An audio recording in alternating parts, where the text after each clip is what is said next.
If I had to guess something about you, I would guess your favorite shot in Alfred Hitchcock's 1958 film Vertigo is this beautiful, uninterrupted shot, revolving counterclockwise, as if it's turning back the hands of time.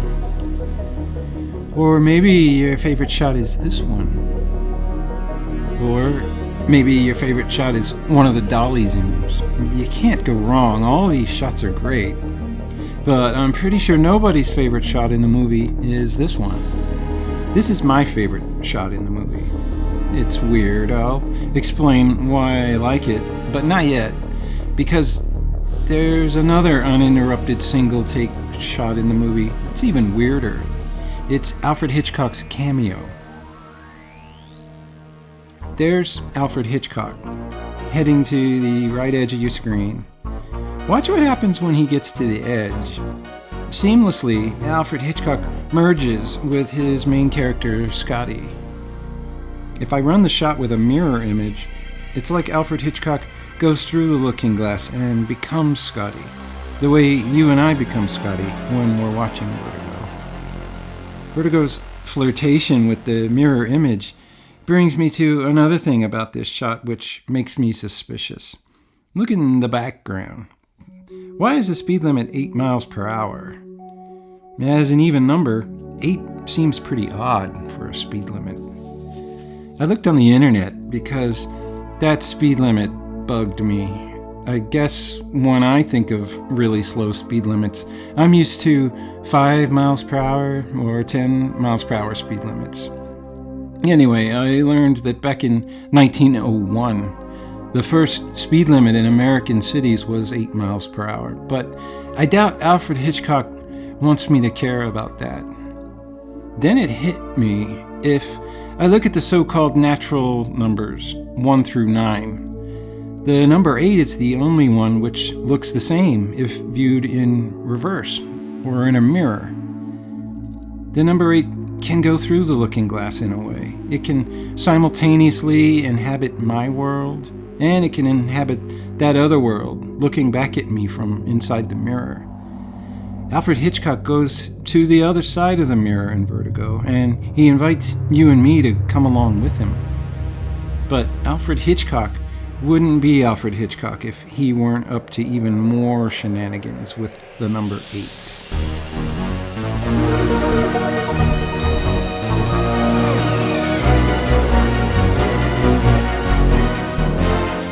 Welcome to Part 3 of Vertigo, investigating a Hitchcock masterpiece.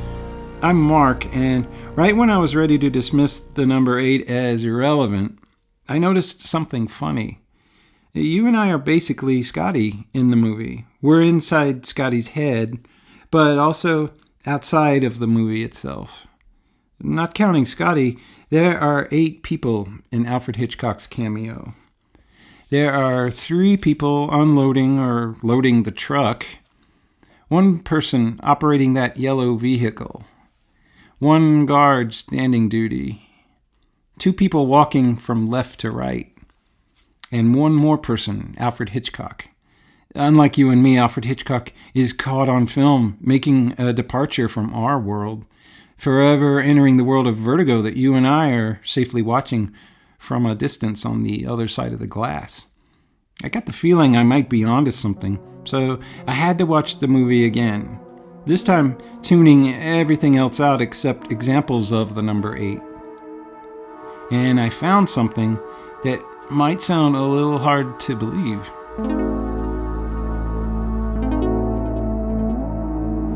One of the first examples of the number 8 that leaped out at me were the letters in Midge's brassiere drawing.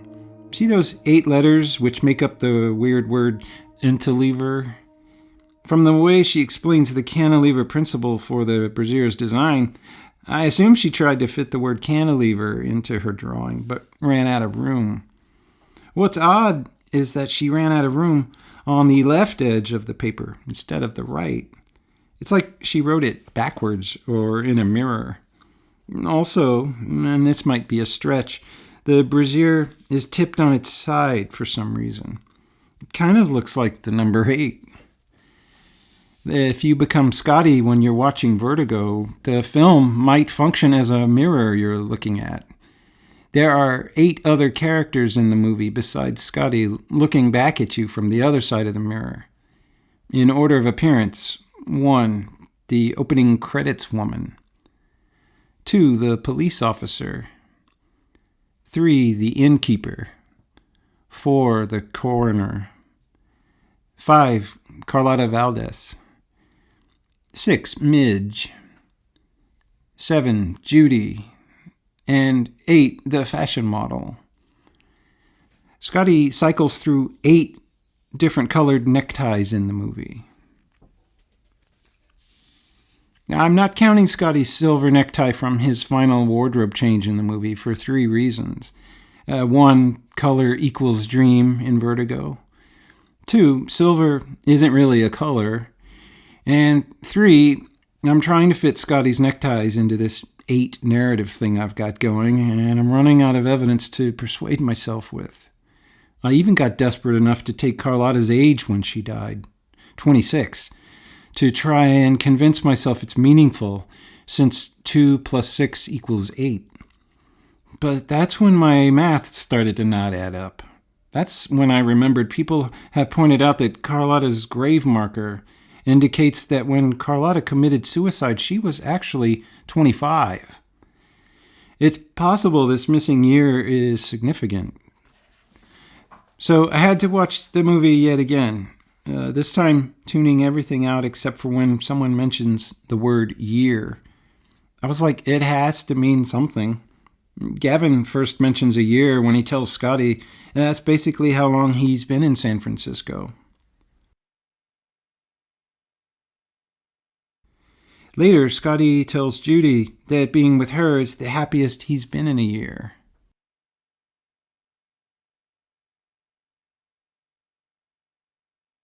The last time I saw Scottie happy was when he was with Madeline.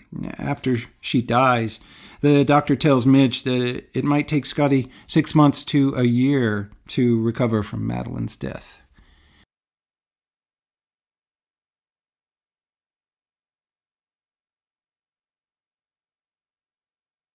When Scottie first meets Judy, she shows him her driver's license, dated 1954. And she tells him that she's been in San Francisco for 3 years. Okay, so it's safe to assume that Scottie's scenes with Judy take place in the year 1957.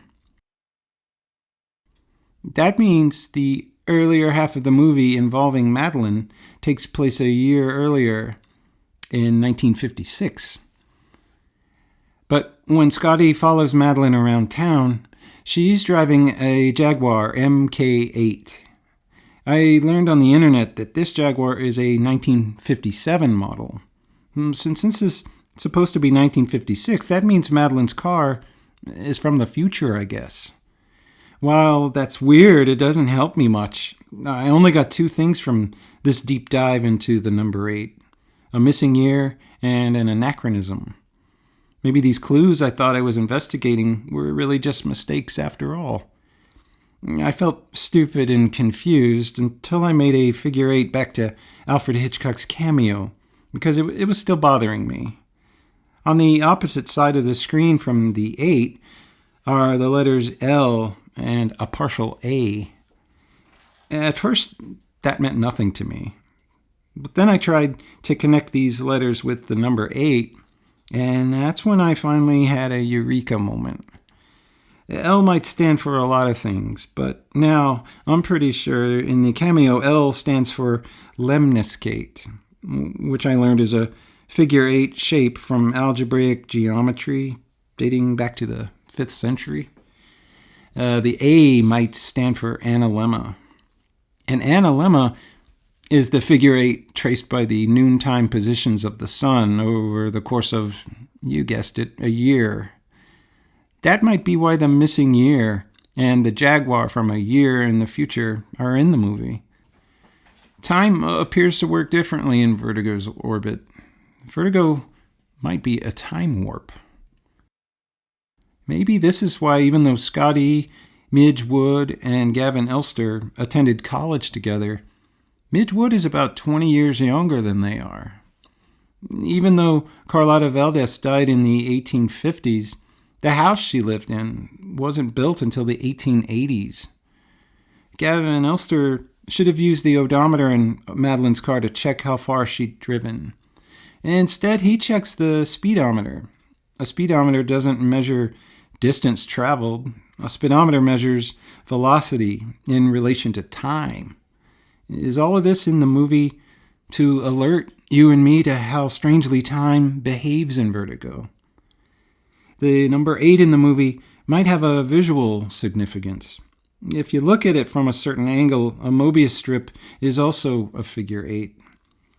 A Mobius strip forms a loop that, to my understanding, is a mathematical curiosity, a two-sided object with only one side.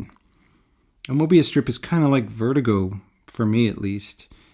To me, Vertigo is one movie, but it's actually two, and I'm convinced all of these 8s aren't in the movie by coincidence.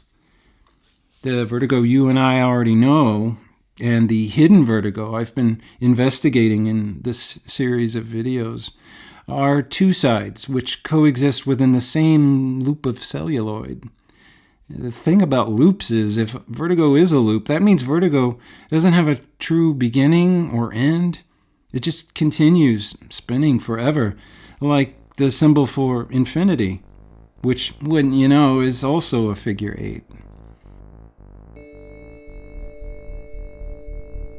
The big question is, does the movie Vertigo actually have an ending? Is there a reason you can rearrange the letters of the villain Gavin Elster and wind up with everlasting? Or is that just coincidental? Is Vertigo that sinister? Well, no, that can't be possible. Alfred Hitchcock would have to be a villain himself to inflict such a punishment on you and me. But in order to find out, here's a quick look at the secret Vertigo Alfred Hitchcock has been hiding from you and me all these years. This is it. If you're ready, let's go ahead and sit back and watch Vertigo on the flip side.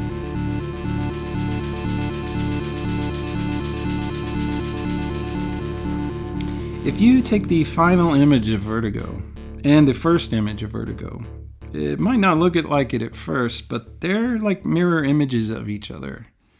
At the final point in the story, you and I know Scottie Ferguson is shamed in the eyes of men. Now Scottie's got a bell-ringing nun shaming him too. In the final frame of the film, Scottie is a shattered man occupying the right side of the screen. On the left side is a void. Now, flip this final image with the initial shot and the reverse happens. A woman's face now occupies the left side of the screen, while the right side is now a void. Even their genders have switched places. This woman's features are presented in fragments. Gavin Elster will teach Scottie how to put the pieces together later when Madeline is created. When Scottie sends Judy to the beauty parlor to recreate Madeline, he's following the assembly instructions. See how her features are, again, only shown in fragments. Also, it's no accident that both the opening sequence and the beauty parlor sequence are the only two instances in the movie to use this particular music. I learned that the repeating motif you and I are hearing is called an ostinato. Visually, it looks like a mirror image of itself.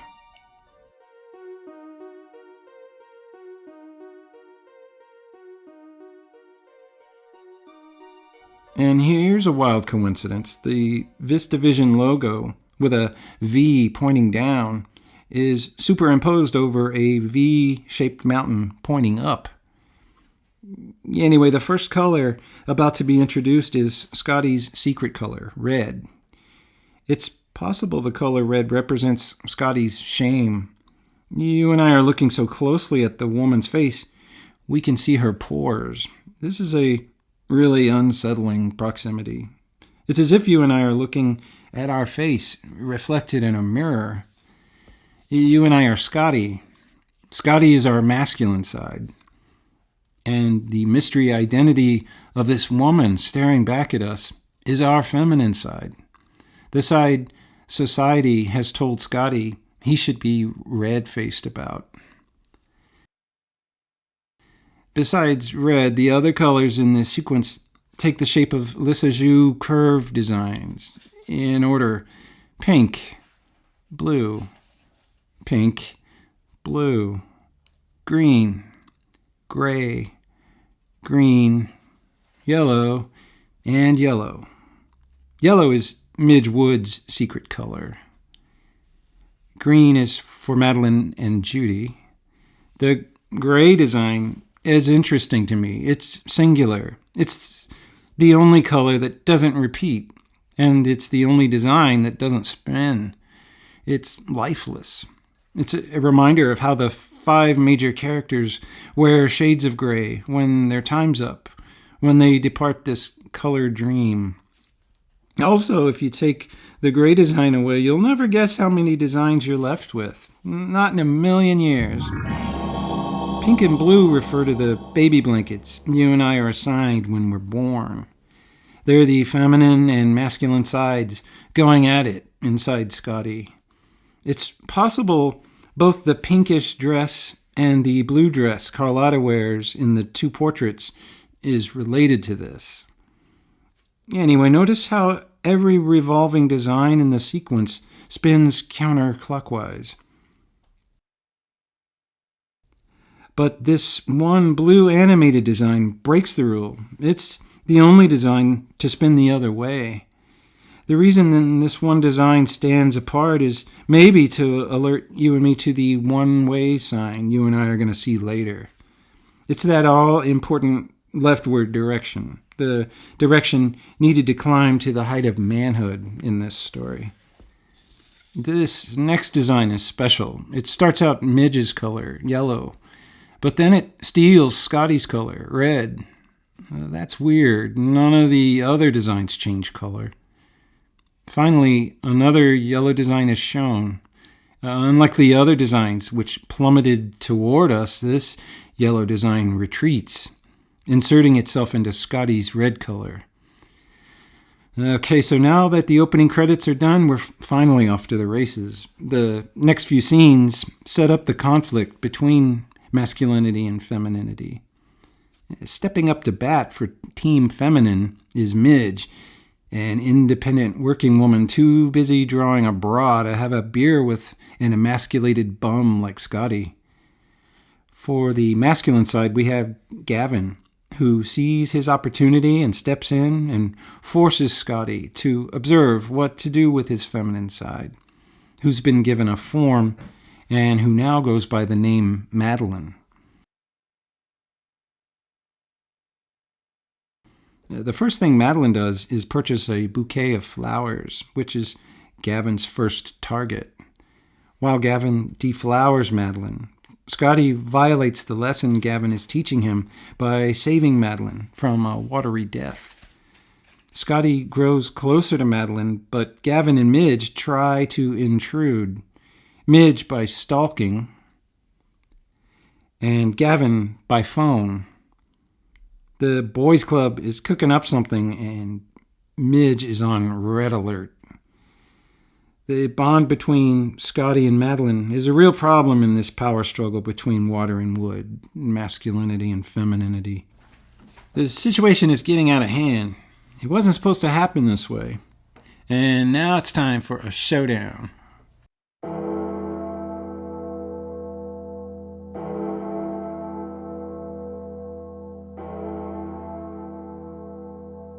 Gavin wins the battle at the bell tower by destroying Madeline.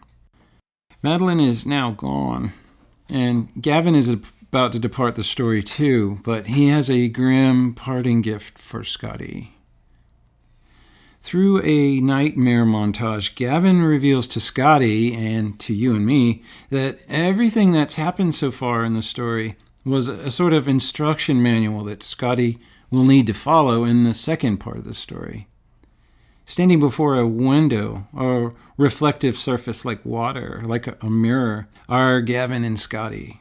They're having a weird threesome with a reflection of Scottie's feminine side, Carlotta, making her a three-dimensional reality instead of just a two-dimensional idea, making her tangible, the better to destroy her. The jewelry Gavin mentioned to Scottie at the No Girls Allowed Gentlemen's Club is there around Carlotta's neck. Society is brainwashing Scottie, calling him weak, the same way society refers to females as the weaker sex. Scottie chose to follow the feminine path, and when he saved the feminine side from a watery grave, Scottie ruined Gavin's lesson the first time around. Scottie now sees the penalty as he assumes the viewpoint of a woman during this nightmare, staring into the clean and waiting open grave from Madeline's nightmare, and falling toward the same rooftop Madeline did, the way Scottie will fall in the opinion of society if he doesn't man up for once in his life and follow Gavin's orders.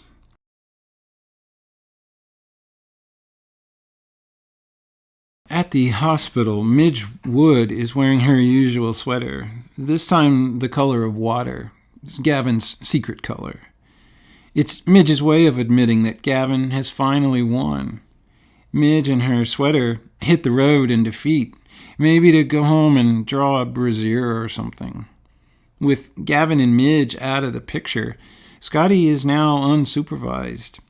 Scottie's trying to do what society expects, but he's off to a rough start. The panorama scrolls past to the right, to the feminine side. Scottie's still the good guy, like he was in the first half, following his feminine side, but all that's about to change. Scottie strikes out at the Brocklebank and Ernie's and at the museum. But when Scottie looks in the mirror, or in this case a reflective shop window, Scottie hits a home run. Speaking of sweaters and bras, who is this mysterious yet somewhat familiar person in a sweater and no bra? An independent working woman. Remember how another independent working woman inserted the splinter of femininity into Scottie? With Gavin's help, Scottie's going to teach this working woman who's boss, and the boys will let him back into the club. First thing Scottie has to do, step one, is to project all the things he doesn't like about himself onto Judy. Judy's dressed in green like Scottie was dressed earlier. Notice how Judy keeps taking the place of Scottie's reflection in the mirror. These are visual clues that Scottie is dumping all of his self-esteem issues onto Judy. That's why Scottie's childhood with a father who left becomes Judy's backstory. Judy is becoming a sort of scapegoat for Scottie's sins. Judy implicates herself in a guilty flashback. So now Judy's the one who screwed up Gavin's plan, not Scottie. Remember when Midge turned Scottie down earlier because she had to work?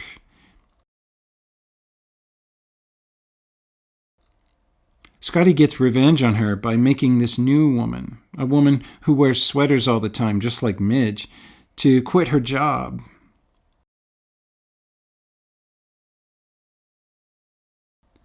Scottie's doing this in order to become the dominant man Gavin expects him to be. Finally, Scottie puts the pieces together and assembles Judy to his liking. Remember how Scottie couldn't find a proper scapegoat until he saw his own reflection in the florist shop window. Now, in another mirror, Scottie sees the signal he's been programmed to wait for from the nightmare, the necklace. The same way Gavin materialized the bouquet from the canvas, the necklace, which is taken from a wooden box, symbolizes that Scottie is ready to follow in Gavin's footsteps. It's time to do this thing for real.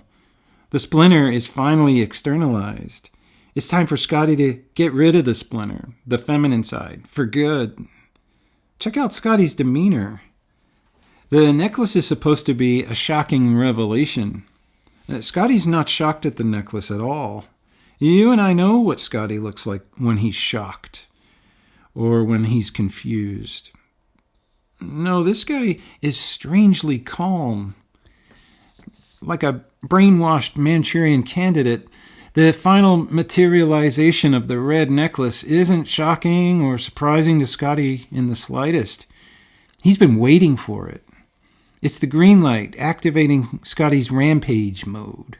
It's time for Scottie to do what people do to scapegoats. Scottie all but strangles Judy at the bell tower as the masculine path he's taking reaches a peak. The famous question, did Judy fall or jump, might be neither. Maybe Scottie pushes Judy off. It happens off screen after all. Whatever he does, Scottie gets caught playing dress-up by the Mother Superior. And just like that, you and I and Scottie are right back to where we started. Shattered, fragmented, red-faced, and ashamed. It's such an abrupt transition. It's like there isn't an ending at all. And there you have it. Based on all the evidence I've shown you, as far as I can tell, this is the secret story Alfred Hitchcock has been hiding in the movie ever since the 1950s. But can this glimpse into gender norms really be the secret message Alfred Hitchcock encoded into Vertigo's celluloid, or am I viewing it through a 21st century lens? For what other possible reason is all this weird stuff in the movie? I mean, why else would Alfred Hitchcock admit to putting a tower in this movie specifically as a symbol of masculinity, if not to hint at a secret understory? Why is there so much symbolism with water and wood? Why place Gavin and fathers in general on the left constantly? Why include two versions of the Carlotta portrait? All of this weird stuff is not only superficial to the main story, it's distracting enough to me to almost insist on an investigation into the possibility of another story. Does it make any sense? To me, it does and it doesn't. The conundrum in Vertigo is that when Gavin supposedly wins in the main story, it's Midge who wins in the secret story. The only thing Gavin's first victory accomplished was to leave Scottie seated in a chair, restrained and chairborne, which was what Midge intended all along. So that makes Midge the winner. After the second trip to the bell tower, Gavin supposedly wins again by bullying Scottie to destroy Judy, but Scottie is so shattered by what climbing to this level of manhood has reduced him to that he's back to square one. Midge, the mother, ends up superior after all, clanging her victory bell, and the figure eight journey resumes. I should have guessed this from the colors during the opening credits, when Midge's yellow color merges with Scottie's red. Who was always going to be the real winner? I thought Gavin would win, but I should have already known Midge would. Neither version of Vertigo has a resolution for me. I think this is why people complain about the abrupt ending. The ending just doesn't feel like an ending to me either. I ask what is supposed to happen to Scottie now, and what was this all for after watching Vertigo, no matter which way I watch it. Going up the bell tower at the end is an emotional crescendo, but there isn't a gradual descent like there should be. The floor just drops out beneath me. Maybe people like me become obsessed with Vertigo because Vertigo really is a continuum or a loop. If Vertigo is a loop, its perpetual motion is a tantalizing experience that seems designed to never pay off. It doesn't matter whether masculinity or femininity wins in Vertigo. Scottie can never win. Scottie always ends up the loser. When I watch Vertigo, I'm Scottie. I'm the loser. It's an unbreakable cycle. It's a Mobius strip. I'm a loser, and this is going to go on into infinity. Maybe the letters outside Judy's Empire hotel room spell pi for a reason. Or maybe there's an alternative I'm overlooking. This reel of film has reeled me in too many times and has left me reeling long enough. In a story about dangerous heights, I might feel safer if I stop overlooking. And if I instead climb down and get to the bottom of all this. If I don't, the story is just going to keep on eating its tail forever. Vertigo is going to keep going around and around like the sensation of vertigo. Alfred Hitchcock turns vertigo into vertigo. And what I need to do is make it stop. Of course, I can get off this merry-go-round anytime I want at the click of a button, but what about Scottie? Does Scottie really deserve to be trapped in this fate the movie deals him, like he's a figure on a Greek vase, forever unable to get where he's going? Scottie keeps suppressing his natural feminine side and adopting a hyper-masculine posture just so he can please 1950s society, all to no end, and isn't changing ourselves to please others, what both versions of Vertigo are all about. Just look at Judy. In the official version of Vertigo, she changes herself to please two different men, and it causes her downfall. In my version, Scottie changes himself to please two opposing aspects of society, and it gets him nowhere. What Scottie does to Judy is inexcusable. But remember, Vertigo is a dream, and Judy is just an outgrowth of Scottie's own subconscious. The only person in Scottie's mental cage getting beaten up is Scottie himself. I can't just abandon Scottie like his dad might have done. I can't just leave Scottie trapped back there with 1950s society buggy whipping him forever. That society will never let Scottie live down his unmarried, unemployed status. That society will always consider any man weak for being kind, caring, and nurturing. But I think there's a way I can save Scottie. There's a way, and it involves a certain character you might have noticed I've hardly talked about up to this point. To protect Scottie from this seemingly never-ending cycle of inescapable conflict, I'm going to have to access traditional notions of femininity, and I'm going to have to be kind, caring, and nurturing myself. It might be risky, but what if the correct choice in a contest between masculinity and femininity is something else I haven't considered? If I'm going to save Scottie from an eternity of torment, maybe the only choice I have left to make things right is I need to go back inside the movie one last time. And this time, I'm going to have to man up and embrace my feminine side.